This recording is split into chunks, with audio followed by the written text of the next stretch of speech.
इंद्रजीत रावण का पुत्र था। इंद्रजीत बहुत ही शक्तिशाली योद्धा था और रावण तथा कुंभकर्ण से ज्यादा कठिन था उसे पराजित करना। इंद्रजीत ने एक बार इंद्र को युद्ध में हराकर उसे बंदी बना लिया था और लंका में रखा था। ब्रह्मा जी दक्षिणा में इंद्र को उससे मानकर मुक्त कराए थे। सबसे बड़ी बात इंद्रजीत को वरदान प्राप्त था कि वही योद्धा उसे पराजित कर सकता है जो 12 वर्षों तक न सोया हो, जिसने 12 वर्षों तक किसी स्त्री का मुख न देखा हो और 12 वर्षों तक भोजन न किया हो। इस संबंध में बहुत सुंदर प्रसंग है कि एक बार मुनि अगस्त्य अयोध्या आए और श्री राम दरबार में लंका विजय का प्रसंग चला। तब मुनि ने कहा, मेघनाद जैसे वीर पर विजय प्राप्त करना अत्यंत कठिन था, क्योंकि उसे वरदान मिला था कि उसे वही मनुष्य मार सकता है जो 12 वर्षों तक निराहार रहे हो, 12 वर्षों तक जागता रहा हो तथा 12 वर्षों तक किसी भी स्त्री का मुख नहीं देखा हो।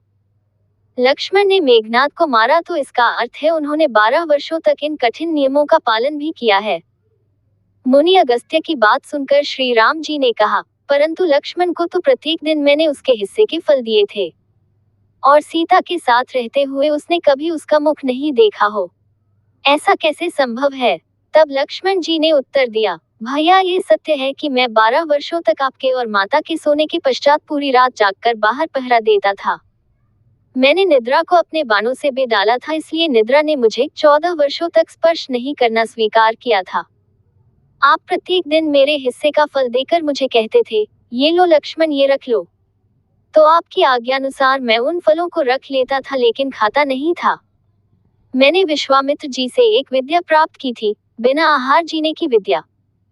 और माता सीता के साथ रहने पर भी मैंने कभी उनके चरण के अलावा कुछ नहीं देखा। जब सुग्रीव जी ने हमें माता के आभूषण दिखलाए तो मैं सिर्फ नूपुर ही पहचान पाया था, क्योंकि माता के चरणों के अतिरिक्त मैंने कभी नजरें उठाए ही नहीं। मुनि अगस्त्य ने कहा, इस कठिन त्याग के कारण ही लक्ष्मण ने इंद्रजीत पर विजय प्राप्त की।